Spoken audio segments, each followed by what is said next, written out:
নমস্কার বন্ধুরা, রুনিয়ের মম কিচেনে আপনাদের স্বাগত। আশা করি সবাই ভালো আছেন। আজ আমি আপনাদের সঙ্গে শেয়ার করব নামমাত্র তেলে তৈরি করে নেওয়া ভীষণই হেলদি ও টেস্টি একটি ব্রেকফাস্টের রেসিপি। আটা, ময়দা, সুজি ছাড়াই হাতের কাছে থাকা সাধারণ কয়েকটি উপকরণ দিয়ে খুব সহজেই এইরকম নরম স্পঞ্জি চালিদা রেসিপিটাকে বানিয়ে নিতে পারবেন।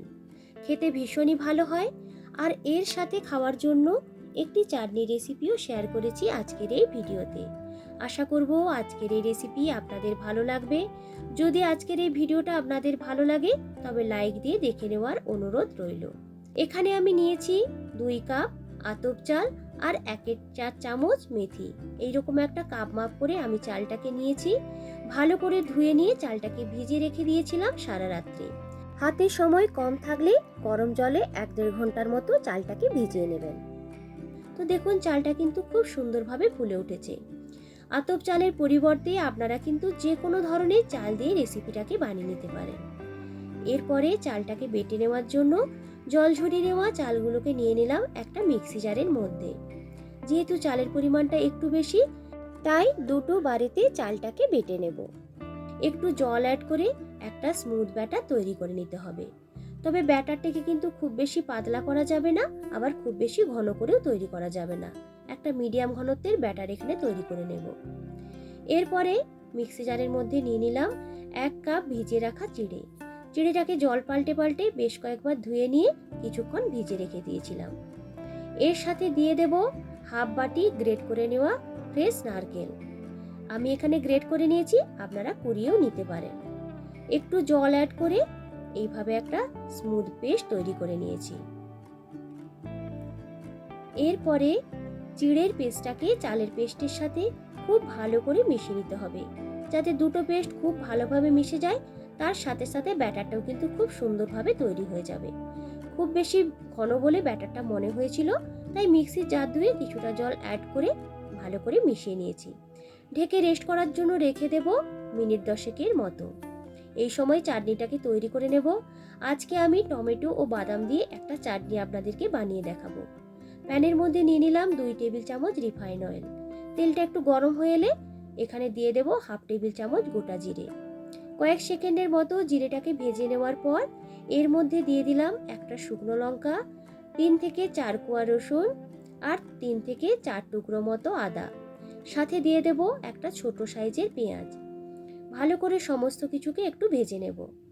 যখন দেখবেন যে পেঁয়াজটার কালারটা বেশ সুন্দরভাবে চেঞ্জ হয়ে এসেছে আর এরকম একটা ট্রান্সপারেন্ট কালার হয়ে গেছে, সেই সময় এর মধ্যে দিয়ে দিতে হবে কেটে রাখা টমেটো। আমি এখানে দুটো মিডিয়াম সাইজের টমেটো নিয়েছি। সাথে দিয়ে দেব পরিমাণ মতো একটু নুন আর সামান্য একটু হলুদ। নুনটা দেওয়ার ফলে টমেটোটা কিন্তু খুব সহজেই নরম হয়ে যাবে।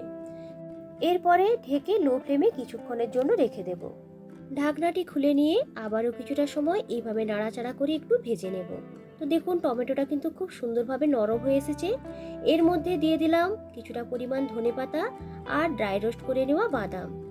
ভালো করে সমস্ত কিছুকে মিশিয়ে নিয়ে আরও এইভাবে কষিয়ে নেব। তো দেখুন চাটনিটা কিন্তু আমার রেডি হয়ে গেছে।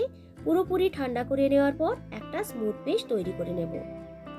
এইদিকে যে ব্যাটারটিকে রেস্টে রেখেছিলাম সেই ব্যাটারটিকে একবার চেক করে নেব। তো দেখুন ব্যাটারটা কিন্তু খুব সুন্দরভাবে সেট হয়ে গেছে। আপনাদের কাছে ব্যাটারটা যদি খুব বেশি ঘন বলে মনে হয় সেক্ষেত্রে একটু জল এতে অ্যাড করে দিতে পারেন। ব্যাটারটার ঘনত্বটা একদম ঠিক ছিল, তাই আর কোনো রকম জল দেব না। পরিমাণ মতো নুন দিয়ে ভালো করে ব্যাটারটিকে ফেটিয়ে নেব। এরপরে এর মধ্যে দিয়ে দিলাম ছোট চামচের 1 চামচ বেকিং সোডা, সাথে দিয়ে দেব একটু জল। জলটা বেকিং সোডার মধ্যে দিলে খুব সহজেই বেকিং সোডাটা কিন্তু অ্যাক্টিভ হয়ে যাবে। বেকিং সোডাটা দেওয়ার পরে দেখবেন ব্যাটারটা কিন্তু খুব সুন্দর লাইট ও ফ্লপি হয়ে যাবে। আর এই ব্রেকফাস্টগুলো খুব সুন্দর নরম, তুলতুলে ও জালিদারও তৈরি হবে। তো দেখুন ব্যাটারটা আমার তৈরি হয়ে গেছে। আপনারা দেখে বুঝতে পারছেন যে কীরকম ঘনত্বে রেখেছি। হাতে করে এইভাবে একটা দাগ টেনে নিলে যখন দেখবেন যে দুটো দাগ দূরে দূরে আছে, তখন বুঝতে হবে ব্যাটারটা কিন্তু একদম পারফেক্ট আছে। যে টমেটোর মিশ্রণটাকে ঠান্ডা করার জন্য রেখেছিলাম, পুরোপুরি ঠান্ডা করে নেওয়ার পর এইভাবে একটা স্মুথ পেস্ট তৈরি করে নিয়েছি। এরপরে ওই পেস্টটাকে ট্রান্সফার করে নিয়েছি একটা বোলের মধ্যে। তড়কার জন্য রিফাইন অয়েলকে খুব ভালো করে গরম করে নিয়ে 1/2 টেবিল চামচ করে গোটা জিরে, কালো সর্ষে, একটা শুকনো লঙ্কা ও কয়েকটা কারি পাতাকে ভালো করে ভেজে দিয়ে দেব ওই চাটনিটার মধ্যে। সমস্ত কিছুকে ভালো করে মিশিয়ে নিলেই কিন্তু চাটনিটা তৈরি হয়ে যাবে। এরপর এটিকে সাইডে সরিয়ে রেখে দিয়েছি। এই টিফিনগুলোকে বানিয়ে নেওয়ার জন্য একটা ফ্রাই প্যানকে খুব ভালো করে গরম করে নিয়ে গ্যাসের ফ্লেমটাকে এরপর লোতে করে দিতে হবে। যে ব্যাটারটা তৈরি করে রেখেছিলাম, ভালো করে ব্যাটারটিকে মিশিয়ে নেওয়ার পর 1 হাতা মতো ব্যাটার দিয়ে দিলাম ওই প্যানটার মধ্যে। আলতোভাবে এইভাবে একটু স্প্রেড করে নিতে হবে, তবে খুব বেশি কিন্তু পাতলা করে স্প্রেড করবেন না, একটু মোটা করে স্প্রেড করে নিতে হবে। ঢেকে কিছুক্ষণের জন্য রেখে দেব। তো দেখুন ওপরটা কিন্তু খুব সুন্দরভাবে শুকনো শুকনো হয়ে এসেছে। এই রেসিপিটাকে একদিক থেকে কুক করা হয়, তাই নিচের দিকটা যখন ভালো করে কুক হয়ে যাবে আর উপর দিকটা এইভাবে শুকনো শুকনো হয়ে আসবে, তখন এগুলোকে তুলে নিতে হবে। একই রকমভাবে আরও যে ব্যাটারটা তৈরি করে রেখেছিলাম, সেই ব্যাটার থেকে এক এক করে সমস্তগুলো তৈরি করে নেব। এইগুলো তৈরি হতে কিন্তু খুব বেশি সময় লাগে না, অল্প তেলে ও কম সময়ের মধ্যেই কিন্তু আপনারা এটাকে বানিয়ে নিতে পারবেন। স্কুল, কলেজ, অফিসের টিফিন হোক বা সকালের ব্রেকফাস্টে একবার হলেও আপনারা কিন্তু এইভাবে বানিয়ে নেবেন। তো বন্ধুরা, আজকের এই কম তেলে বানিয়ে নেওয়া হেলদি ও টেস্টি ব্রেকফাস্টের রেসিপি আপনাদের কেমন লাগলো অবশ্যই কিন্তু কমেন্ট করে জানাবেন।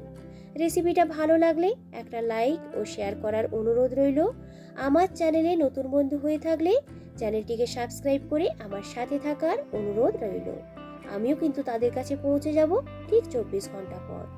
তো দেখুন কতটা সুন্দর জালিদার তৈরি হয়েছে আর হয়েছে কতটা নরম। চাটনির সাথে এগুলো খেতে কিন্তু ভীষণই ভালো লাগে। পুরনো বন্ধুদেরকে অসংখ্য ধন্যবাদ জানিয়ে আবারও হাজির হব নতুন কোনো দিন নতুন কোনো রেসিপি নিয়ে। আজকের মতো টাটা।